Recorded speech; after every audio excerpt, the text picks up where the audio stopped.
for some things not to follow them. And the reason why you have to connect to a man like him is because he has seen the other side of the kingdom. Because God has translated us from the kingdom of darkness into the kingdom of light. God one time allowed circumstances to take him into the darkness. So he knew what the devil is all about. And now God translated him into the kingdom of light. And he's saying that now usher my people into the kingdom of darkness. Some of us had to learn deliverance by an experiential problem. He has been into darkness. He has come out, so he knows the ways of the devil. The things I'm learning, he has been part of it. Do you understand? So when you come, he knows what to tell you. He knows how to direct you, what to avoid in order to make it. Do you understand? Because he has been there, and the Lord has brought him. And such people you must connect, because especially when you are seeking for deliverance. Tomorrow I will let you understand more about his ministry, why you have to get his book, and why you have to be connected, especially those of you in this geographic location, New York, New Jersey, because of the principles that you will learn, which will enhance your life. Amen. Deliverance is not just about coming, vibrating, falling, screaming. No. You can do all those things. And by the time you get out of this door, the demons will be waiting for you again. Because if you don't learn the principles of what to do to avoid the devil and how to walk in the glorious light of Jesus Christ, the Bible says that even when we cast unclean spirits out, they go wandering around and they will come back again. And so please, I'm not here about just the manifestation, but to learn the godly principles that you apply to your life on a daily basis that allows you to see the glory of the Lord. I don't have to prophesy about growth and increase on his life, because some few years ago, his ministry, this ministry and my ministry are like twin brothers and sisters. Because when I was renting a church, I used to go to a church and I needed a place for fellowship, and I told them I need a place. So they said, you can use our church on Sunday from 4 to 6. And I realized he was also renting a church around the same time. And you go, you want to do so much. Deliverance ministers, we don't just come to preach. After that, people need to be delivered. And then sometimes they give you time limit. As demons are going out, they're telling you your time is up. You need to get out. So we have to always tell the demons, we will deal with you next time. Now look at, it wasn't long I had to step out in faith, and I got a place where I can be there anytime, any day, any time I want. And the Lord Jesus has given him this place. Do you understand? Going very digital, I haven't got in here yet. But yes, my wife sees this on the TV, says, you have to get, I said, you get it, take it easy. Progressive progress. You don't judge or analyze or weight a ministry by just the masses, but by the territory the person is striving or the person is dealing with people. In some territories, there's not much strongholds and warfare. If they put you there, you can easily make it. You can easily get masses. You can easily break through, because the atmosphere is not dense with demonic activities. But a place like this, it's a very heavy stronghold. When I just came in here, I said, Pastor, you've done well. Amen. A place like this, and you are kind of building something beautiful in a wilderness, in a desert, amen, in a stronghold. Yes. Hallelujah. Let me give you two things which you have to learn every time, no matter what church you attend, and for you to get your miracle, and for you to also get your miracle in this conference. I tell people, be committed. Say committed. Committed. We are dealing with two C's. CC. Be committed. Be committed. Whatever ministry God has connected you to, be very committed to the ministry. Serve Do whatever you can to serve. And tomorrow I'll let you understand why these two things I'm talking to you about. Because some of us, you see, Abraham left a legacy for Isaac, Jacob, and Joseph, and the other children. Some of us, the legacy that our ancestors left us, our parents left us, is a legacy of curses and witchcraft, because they were addicts, committed to idol worshippers, idols and witchcraft. They were very committed. They were very committed to the things of the enemy. They didn't play, because even if you are serving the devil and you mess around with him, he will kill you. So our ancestors and some of our parents and some of us, before we became born again, we were very committed into serving the devil. So now if you have come to Jesus and you are not committed, like Pharaoh, he will drag you back into bondage and captivity. Even to deliver yourself from Pharaoh, the Bible says that you must plague Pharaoh with serious warfare and aggression.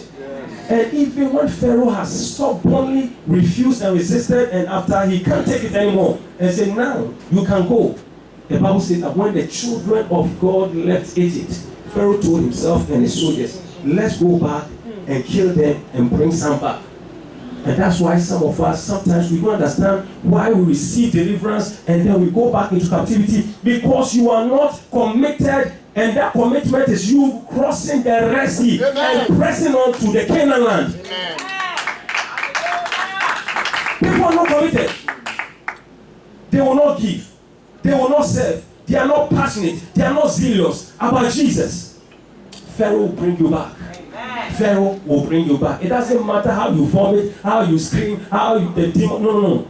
If you are not committed, Pharaoh will draw you back to Genesis, where you were once in bondage. I'm teaching you principles. It's not just, no, these are things that, do you know why he's crazy for Jesus? Dancing for Jesus, loving Jesus.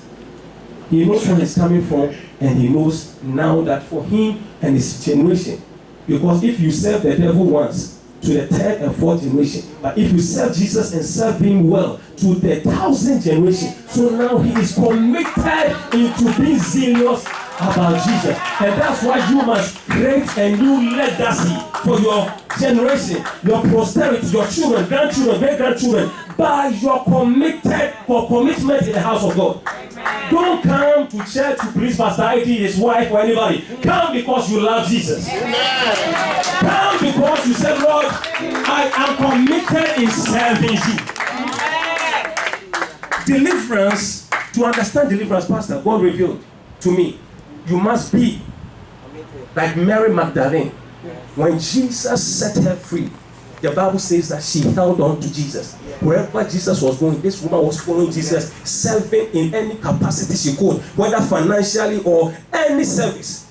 When Jesus died and even the 12 fled, this woman was one of the first people who went to look for Jesus. When the men, because she knew that Jesus had delivered her from 7 demons. Amen. You've been delivered, and now you want to relax. Yes. You want to take it easy. Yes.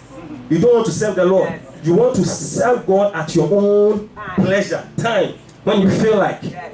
Okay. Yes. When you feel like, yes, the devil will also be feeling you. Amen. Wake up, precious one. You must be an addict of Jesus, yes, his word, yes, and doing everything possible to please him. Amen. For you to make sure that you and Egypt never again come close to each other. Amen. Because you know where God has taken you from. Amen. The first C is what? What's the first C? Commitment. And then we have people who have learned to be committed to the point of being religious. Amen. They will be the first person to come, and they will sit on the front seat, they will get themselves busy, but they are not spiritually connected to what the pastor is saying. Even if they come to criticize. Why does the pastor's wife keep on wearing a dress? Why is the pastor didn't wear the tie today? I don't like the way he was dancing. Why? They come to criticize. Yes. They come to find fault. Yes. They've come to cause problems. Yes. They are committed in coming, but not connected. They don't remember what pastor preached. Yes. They don't remember what the man of God that came here said. Didn't a woman come here one time from China? And didn't she say that even when you speak some words, it can go around the world for 3 days? Yes. And then after that, go into the... Didn't the man of God come? That when you hear the word of God, that affects you. You must step in and sow a seed to it. Do you remember the revelations? Yes. Don't let anybody steal your crown. Amen. Deep revelations. No. They are committed, but not connected. They don't remember all these things. But problems, they will find it. Yes. Connectivity is what draws the power of God into your life. You can come in, be standing right here, and miss Jesus. And that's why this conference, I just don't want you to be committed, because somebody may be very here and will not be blessed. And we will put this on YouTube, and somebody will be watching and very connected and get their deliverance. Amen. Hallelujah. Do you know how many people are getting deliverance from my ministry from abroad? Yes. And there are people in my church not connected. Preach. Please be connected. Yes. Tap the grace that the Lord has put on his servant, man servant. The anointing you don't respect does not work for you. Yes. Amen. If you allow your pastor to be a friend to you, your body, he ceases to be a blessing to you. Every time you see him, he's a man of God, and every pronouncement he says can impact my life. Amen. Be connected, because the Bible says that there was a man who was at the pool of Bethesda for 38 bad years. He was crippled. That is commitment, to be at the pool of Bethesda. But because he wasn't connected, the Bible says that every time the angel of the Lord stirs the pool, this man will miss his blessing. For 38 years, he was always missing. In fact, even if you are slow, even if you don't, at least by now you should know the season, that this angel usually come around summer. If it was me, every summer I will not even sit by the pool. I will be in the pool, swimming. So immediately the angel comes, I'm already here. Because for 38 years I've been studying you. I know the move of the spirit.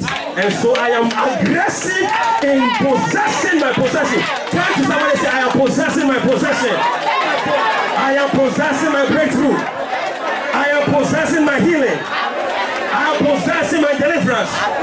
In the name of Jesus. I am taking it by force. I am taking it by force. In Jesus' name. Amen. Commitment and connection. Connectivity. When you come, you've made up your mind. Like Jacob, to wrestle with God, that I will never leave here until you bless me.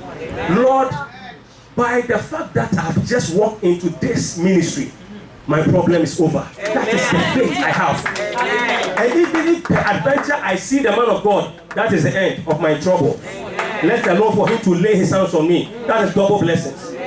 Because the Bible says that your faith, be it unto you according to your faith. Somebody came to Jesus Christ and said, Jesus, you need not to come to my servant and pray for him, because I am a centurion. I work for Caesar. All Caesar has to do is to speak a word, and I'm commanded to do so. How much more you, the King of Kings, the Ancient of Days, the great minister, how much more should you come to my house? Only speak a word.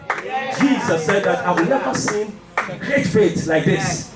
Go, and it is done. Amen. Whatever you are looking for, be it unto you. Amen. According to your faith. Amen. Yes, Jesus. Commitment and connectivity. Do you know why I'm saying this? Because there's a grace in the house. There's a grace in the man of God. Looking back, look at where he used to be and how he's making progress and transition. It means that God is taking him somewhere. Ask yourself, ever since you got yourself connected, as he is progressing and getting to where God wants him to be, are you also progressing in your life, or are you regressing? It means that there's something somehow wrong. Because if a ministry you are under is moving forward and you are still static and you are still going backward, it means you are not connected. Amen. For whatever reason, you are not allowing the grace on the altar, the grace on the man of God to flow into your life, you have to check yourself and say, I'm doing something wrong. Lord, help me to be connected and help me to respect the grace on your man servant. Because when the grace is on a man of God and you respect that grace begins to come upon you and it disgraces every power that rises against you. In the name of Jesus, as you have come here on this altar, any power that is following you, may the Spirit of the Lord disgrace them in Jesus' name. May the Spirit of Jehovah disgrace them in Jesus' name. Receive your breakthrough in the name of Jesus. Now somebody, let's make room somewhere for her to come. You will need to push it back a little bit. Thank you, Jesus. Pastor, this God's word for you.